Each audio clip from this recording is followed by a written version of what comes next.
श्री स्वामी समर्थ. आज आपण आलेलो आहोत उत्तरा महालक्ष्मी आईच्या दर्शनासाठी. तर तुम्हाला कोल्हापूर महालक्ष्मीचं दर्शन करण्याच्या आधी उत्तरा महालक्ष्मीचं दर्शन करावं लागतं, कारण मूळ मूर्ती कोल्हापूर महालक्ष्मीची येथे आहे म्हणून असं म्हटलं जातं.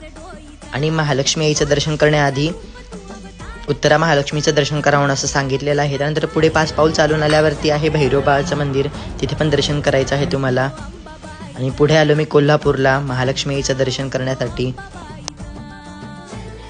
फक्त ओटीचं सामान वगैरे घेतलं आणि थोडी काहीतरी खरेदी वगैरे केली आणि पुढे आलो महालक्ष्मी आईच्या दर्शनासाठी. तर माझी पहिलीच वेळ होती, मी कोल्हापूरला पहिल्याच वेळी आलेलो.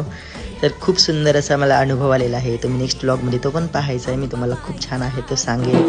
त्यानंतर पुढे जसं जसं पुढे जात होतो अशी अंबाबाईला भेटण्याची खूप उत्कंठा वाढत होती. जाता जाता रस्त्यामध्येच महालक्ष्मी अष्टक म्हणायला घेतलं म्हणून झालं. तर माझं तब्बल 108 वेळा बारीमध्येच महालक्ष्मी अष्टक म्हणून झालं.